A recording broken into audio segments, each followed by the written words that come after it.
AP రాజకీయం రూటే separate. ఎప్పుడు ఎలాంటి మలుపులు తిరుగుతాయో చెప్పడం చాలా కష్టం. ఇప్పటి టార్గెట్ 175 అంటున్న జగన్ని ఢీకొట్టేందుకు మహాకూటమి సిద్ధమవుతుందట. ఆవిర్భావ సభలో వైసీపీ బాస్ని ఏకి పారేశారు జనసేన అధినేత పవన్ కళ్యాణ్. ఛాన్స్ దొరికితే టీడీపీ ఎప్పుడు జగన్పై జగడానికే దిగుతుంది. కామ్రేడ్ సైతం ఫ్యాన్ పార్టీపై కస్సుమంటున్నారు. ఇక హస్తం వీక్గా ఉన్న జగన్ సర్కారుపై పోరుబాటకే మొగ్గు చూపుతోంది. మొత్తంగా మహాకూటమి వర్సెస్ వైసీపీ అనే లెవెల్లో ఏపీ పాలిటిక్స్ మారబోతున్నాయా అంటే అవుననే సమాధానం ఇప్పుడు వినిపిస్తోంది.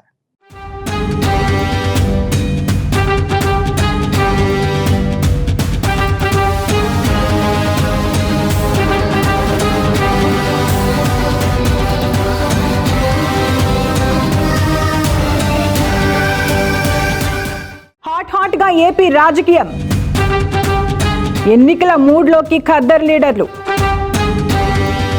పొత్తులపై నేతలంతా ఒకే మాట, వైసీపీని ఢీకొట్టేందుకు ఏకమవుతున్న ప్రతిపక్షాలు, సింగిల్ గానే వస్తామంటున్న వైసీపీ బాస్, పొత్తులపై సేనాని సానుకూల ప్రకటనలు.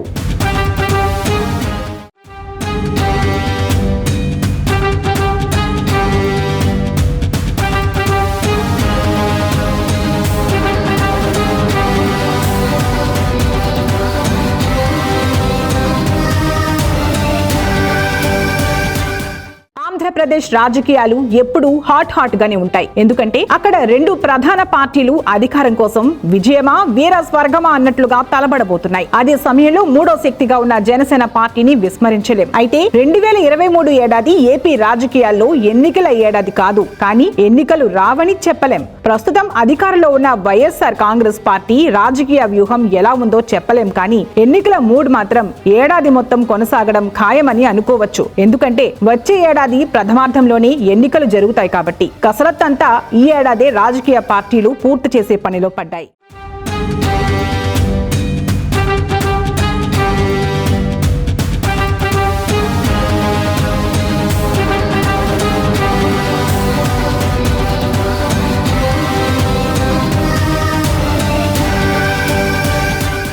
ఇప్పటికే అన్ని పార్టీలు ఎన్నికల మూడ్లోకి వెళ్లాయి. ఇటీవల ఆవిర్భావ సభతో అదరగొట్టిన జనసేన అధినేత తాను ఎలాంటి ప్రయోగాలు చేయదలుచుకోలేదని చెప్పేయడమే కాదు, ఈసారి అసెంబ్లీకి తనతో పాటు మొత్తం జనసేన నుంచి పోటీ చేసేవారంతా గెలిచి వస్తారని పవన్ ప్రకటించడం కూడా కీలకమైన పరిణామం.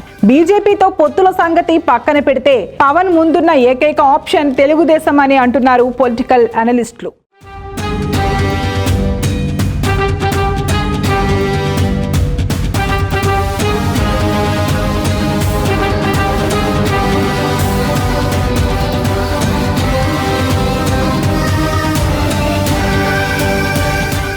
తెలుగుదేశం పార్టీతో పొత్తులు పెట్టుకునే వచ్చే ఎన్నికల్లో పోటీకి పవన్ రెడీ అవుతున్నారని చెబుతున్నారు. దాంతో ఏపీ రాజకీయాల్లో కీలకమైన ఎన్నికలుగా 2024ను చూడాల్సి ఉంటుందని అంటున్నారు రాజకీయ విశ్లేషకులు. అంటే 2014 తర్వాత మరోసారి జనసేన తెలుగుదేశం పార్టీ పొత్తులతో ముందుకు వస్తాయన్నమాట. ఇక ఈ విషయంలో అఫీషియల్ గా ప్రకటన అయితే రావడం తరువాయి అని సమాచారం.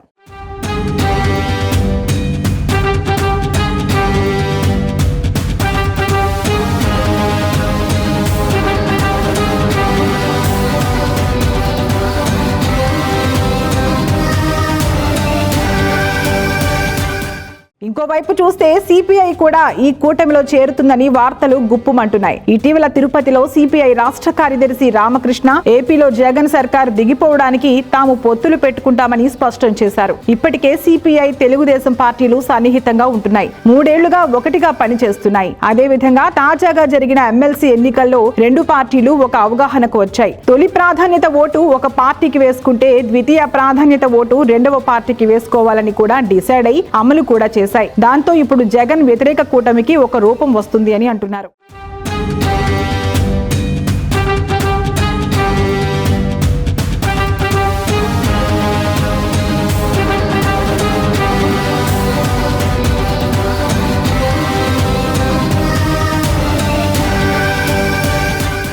మరి ఈ పొత్తులో సిపిఎం కూడా ఉండే అవకాశాలున్నాయని అంటున్నాయి. అదేవిధంగా కాంగ్రెస్ కూడా చేరితే మహాకూటమి రెడీ అయినట్లే. ఆ దిశగా ప్రయత్నాలైతే సాగుతున్నాయి. దేశంలో కాంగ్రెస్ పెద్దన్నగా ఉంటుంది కాబట్టి జాతీయ పార్టీగా కాంగ్రెస్ ని సైతం కూటమిలో కలుపుకుని ప్రత్యేక హోదాతో పాటు విభజన హామీలను పూర్తిగా అమలు చేసేలా రాహుల్ గాంధీతో ఏపీలో ఎన్నికల వేళ పూర్తి హామీ ఇప్పిస్తే ఖచ్చితంగా వర్కౌట్ అవుతుందన్న ఆలోచనలో విపక్షాలు ఉన్నాయని అంటున్నారు.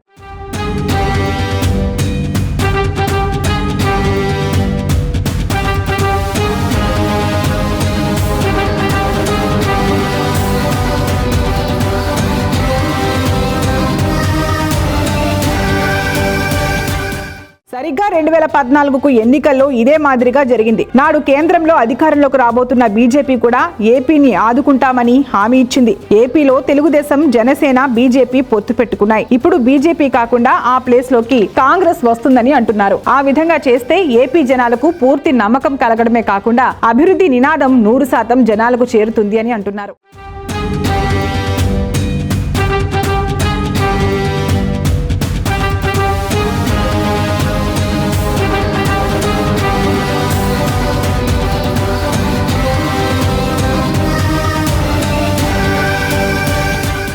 మరి విపక్షం మహాకూటమిగా మారి జనంలోకి రాబోతోంది. ఏపీలో ఒంటరిగానే వస్తామని, 175 సీట్లకు పోటీ చేస్తామని వైసీపీ ఇప్పటికీ పదే పదే చెబుతూ వస్తోంది. ఆ పార్టీకి అంతకంటే వేరే ఆప్షన్ కూడా లేదు అని అంటున్నారు. దాంతో వైసీపీ వర్సెస్ మహాకూటమి అంటే దాన్ని ఏ విధంగా ఎదుర్కొంటుంది అన్నదే చర్చగా ఉంది. ఏపీ జనాలు వైసీపీ పథకాలను ఆదరిస్తున్నారు. ఏపీలో 87% మందికి ఏదో విధమైన లబ్ధి కలుగుతోందని వైసీపీ చెబుతోంది. అన్ని పార్టీలు కలిసి రావాలని, తాము సింగిల్ గానే వస్తామని ఇప్పటికే మాజీ మంత్రి పేర్ని నాని సవాల్ చేశారు. మరి ఏపీలో 2024లో జరగబోయేది ఇదేనని అంటున్నారు. జనాలు ఏ రకమైన తీర్పు ఇస్తారు అన్నదే ఇప్పుడు ఆసక్తి కలిగించే అంశంగా ఉంది.